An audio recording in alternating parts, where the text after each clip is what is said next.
आप सभी का इस मालकोस के सभागार में आप सभी का स्वागत करती हूँ और मैं हूँ आपके साथ क्रांति प्रिया।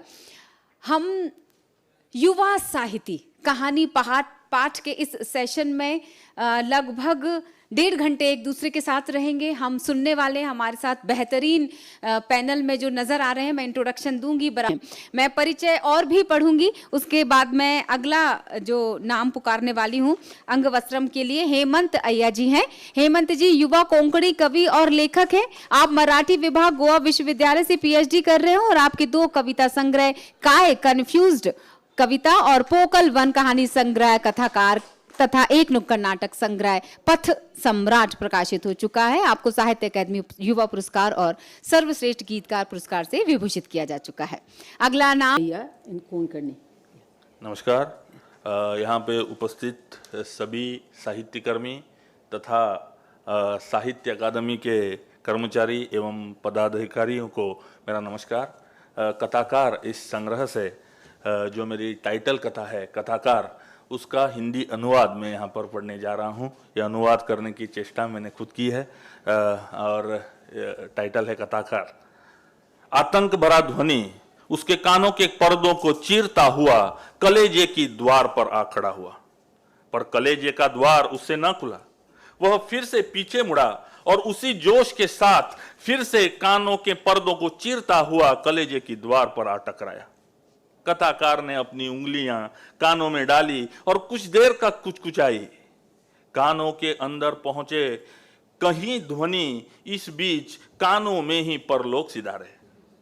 इस आवाज की दर्द भरी मौत को देखकर कानों के रास्ते कलेजे तक पहुंचने की कोशिश करते हुए ढेर सारी छोटी छोटी आवाजें धूम दबाकर भागने लगी।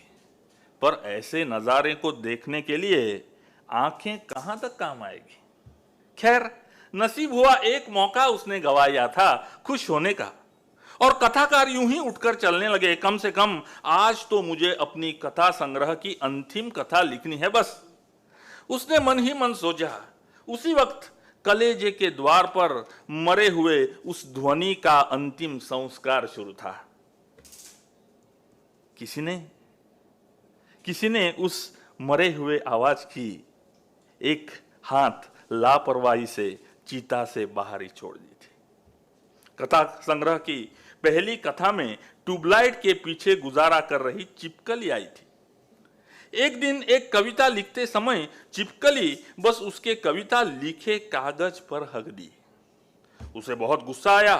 उसने टेबल पे रखी स्केल उठाकर चिपकली के पिछवाड़े पे दे मारी।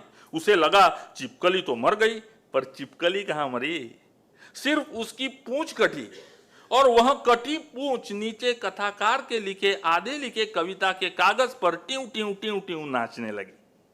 उसने ऊपर देखा, लुंडी चिपकली सिर सलामत तो पूंछ 50 सोच वहां से भाग खड़ी हुई। उसने कटी पूंछ के और देखा। उसे लगा कटी पूंछ भी चिपकली की तरह देखते ही भाग जाएगी, पर ऐसा न हुआ। पूंछ और जोर जोर से नाचने लगी।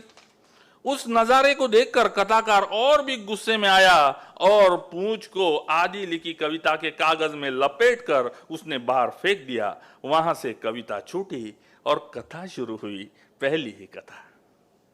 अपना काला मुंह लेकर कटी चिपकली घर पहुंची। उसे देख उसके घर वाले को टेंशन। उसने कहा, आग लगे उस कवि को, क्या समझता है खुद को। अपनी तरफ आई हमदर्दी को देख चिपकली को भी अच्छा लगा और वह बोली, मैंने तो जानबूझ के ऐसा थोड़े ही किया था। उसने तो मैं तो ऊपर से उसकी कविता पढ़ रही थी। 2 मक्खियां पकड़ने का मौका था, वह भी जाने दिया। कल आपके पकड़ से भागी हुई मक्खी तो बिल्कुल नाक के सामने बैठी थी, पर कविता तो साच पे चढ़ी थी। उसे ऐसे अधूरा कैसे छोड़े। मैंने कहा, देखो कवि, ऐसा ना करो, अब मिलने दो दोनों को। पर वो कहां सुन रहा था मेरी बात। उसने तो अपना हर दिन का ट्रेंड आजमाया, लाया दोनों के जाति धर्म को बीच में और दोनों को दूर करने लगा। मुझे भी गुस्सा आया। मैंने कहा, लो हकती हूं कविता पे तुम्हारे कवि, और एक लेन को छोड़ दिया कागज पे। मुझे कहा मालूम कि ये इतना गुस्सा हो जाएगा पागल। चिपकली भावनाओं को बयां करने लगी। अरे तुझे मालूम नहीं, वह कथाकार तो विचित्र मनुष्य है। वह खुद पे बैठे एक मच्छर को नहीं बख्शता, वह मच्छर को मारता है, और मेरा कितना खून मच्छर ने पिया ये मच्छर को खोल के देखता है। वो क्या तुझे ऐसे ही जाने देगा? सच कह रहे हो जी, भाड़ में जाए वो, फिर से नहीं पड़ूंगी उसके पल्ले। चिपकली ने दिल की बात बोली।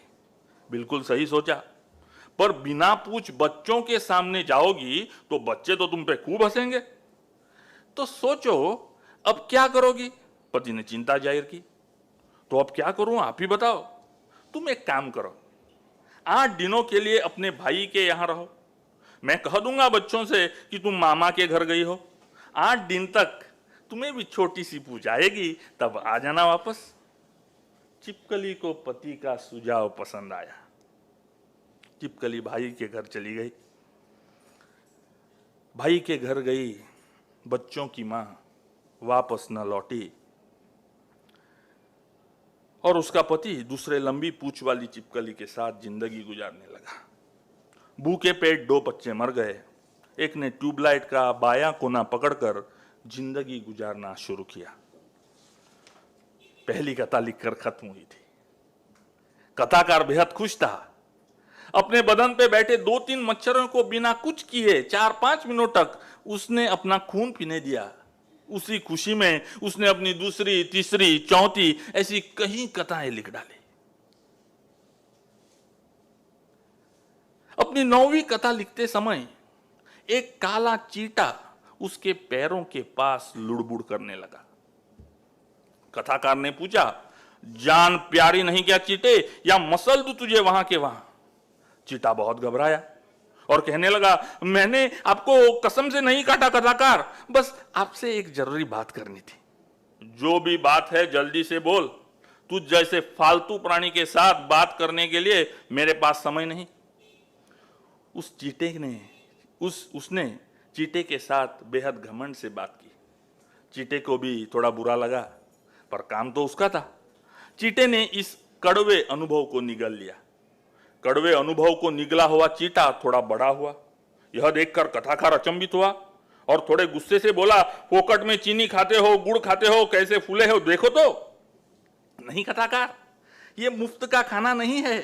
अभी अभी जो कड़वे बोल आपने मुझे खिलाए, यह उसी का नतीजा है। मैं तो बस वही खाकर बड़ा हुआ हूं। बस चींटा सच बोल रहा था।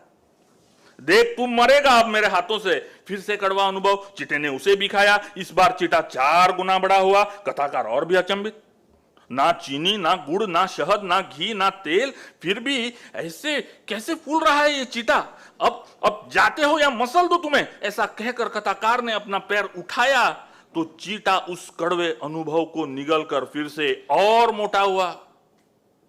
चलो मरो अब कहकर बस उसने चींटे पे पैर ही रखा तो अचानक हल्के से कथाकार का पैर ऊपर की ओर आने लगा। कथाकार और अचंभित हुआ। नीचे देखो तो क्या, पैर के नीचे दबे चींटे का आकार कछुए जितना बड़ा हुआ था। अब उसे कुछ बुरा कहना ठीक नहीं, ये कथाकार भी जान गया था, वरना इसको गौशाला में बांधना पड़ता बैलों के साथ। यह कथाकार को प्रतीत हुआ। एक तरह से कथाकार चींटे को शरण आया। अपना कलम नीचे टेबल पे रखकर कथाकार ने चींटे से पूछा, बोलो महाशय, क्या बोलने आए हो? चींटा थोड़ा खुश होकर बोला, परसों जिस कागज में लपेटकर आपने चीनी लाई थी, उस कागज पे लगी चीनी चाट रहा था, तभी नीचे के अक्षर पढ़े। देखा तो आप ही की कथा थी, उस लूंडी चिपकली पे लिखी हुई। हाँ तो? कथाकार ने उल्टा पूछा, वैसे ही मुझ पर भी क्यों नहीं लिखते हो एक कथा? कथाकार 8वीं या 9वीं कथा खत्म हुई। उसकी 11वीं कथा बिल्कुल उसकी जैसी थी, शांत, भोली, पर अचानक गुस्सा करने वाली। एक बार घर की बिल्ली ने बच्चे दिए। जब बिल्ली बाहर होकर आती तब घर में उसी के साथ बड़ा हुआ बिल्ला नए जन्मे अपने बच्चों की देखभाल करता। दोनों को एक दूसरे पर पूरा भरोसा था। एक दिन बच्चों को बिल्ली के भरोसे छोड़कर बिल्ली घर से बाहर आई।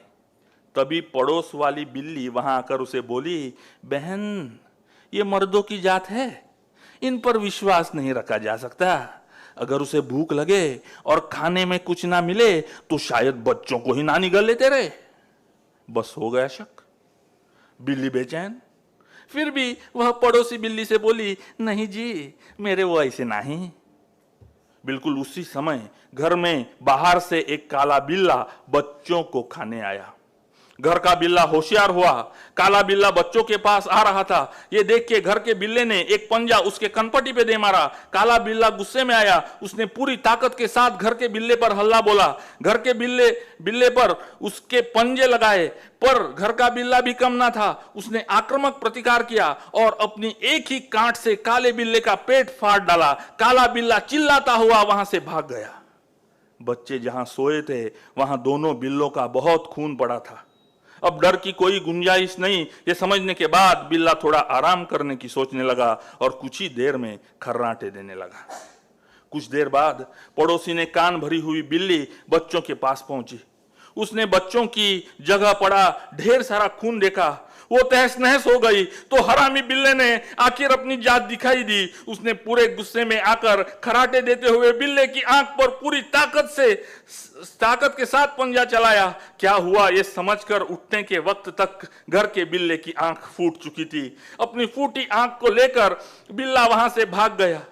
मां, ये क्या कर रही है, ऐसा बच्चे सोचने लगे। वह डरावना दृश्य देखकर महज वे भी बहुत डरे थे। बिल्ली ने पहली ही बार बच्चों की ओर देखा। बच्चे तो खैर ठीक थे। तभी बिल्ली को अपनी गलती समझ आई, पर भाग कर गया बिल्ला फिर से कभी भी वापस ना आया। अब बहुत सालों से वह उसकी राह देख रही है।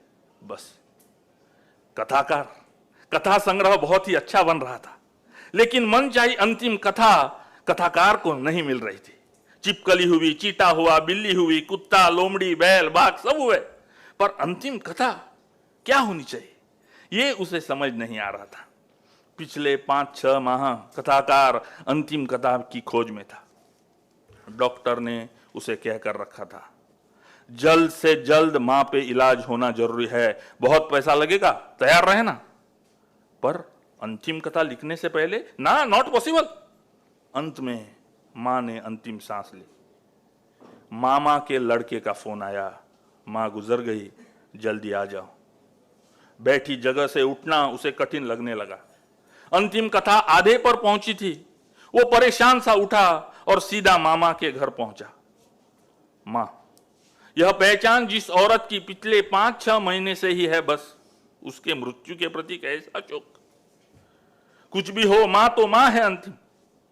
मां के शव के सामने कथाकार वैसे ही बैठे रहे। लोग आकर मां के मुंह पर चीनी रख जा रहे थे। एक आदमी चीनी डालता, उतने में एक मक्खी आकर चीनी पे बैठ जाती। चीनी का बस एक दाना चखने ही वाली थी, तभी दूसरा इंसान आकर मक्खी के अंग पर ही चीनी डालता। कब से ऐसा ही शुरू था। बस मक्खी के सामने चीनी तो थी, लेकिन मक्खी को चीनी मिलने से रही। अंत में उसे अग्नि देने का समय आया। ये कहने लगा, मैं नहीं, मुझसे नहीं होगा। तुझसे नहीं होगा तो फिर बड़ा अग्नि, जिसका इस दुनिया में कोई भी नहीं, उसे जो दिया जाता है वह उसे भी। ध्वनि को कलेजे की द्वार पर कुचकुलाकर न मारा होता तो ये नौबत न आती कथाकार। ये ध्वनि अंदर कैसी पहुंची? अरे, ये ध्वनि कहां से अंदर आई? कलेजे की द्वार पर खड़े रक्षक क्या कर रहे हैं? घर आकर वो नहाया नहीं। टेबल के ऊपर वाली ट्यूबलाइट उसने जलाई और हाथों में पेन लिखने लगा। हर बार कथा पूरी लिखने के बाद वह उसे शीर्षक देता, पर इस बार उसने कथा लिखने से पहले ही कथा का शीर्षक लिखा, कथाकार।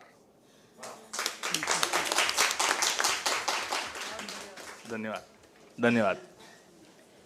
Thank you, Hemant Aya, for the very unusual, striking story, and also, most of all, for finishing it, for your timing. It is so extraordinary. इतना अच्छे बढ़िया से आप समय में, बिल्कुल समय पे आपने उसको ख़त्म किया, और कहानी भी ऐसी कि सभी ने किसी न किसी तरह उस पर रिएक्ट ज़रूर किया होगा, मन में उसका रिस्पॉन्स ज़रूर आया होगा, क्योंकि बड़ा असाधारण ये कहानी कहने का आपका कथ्य है।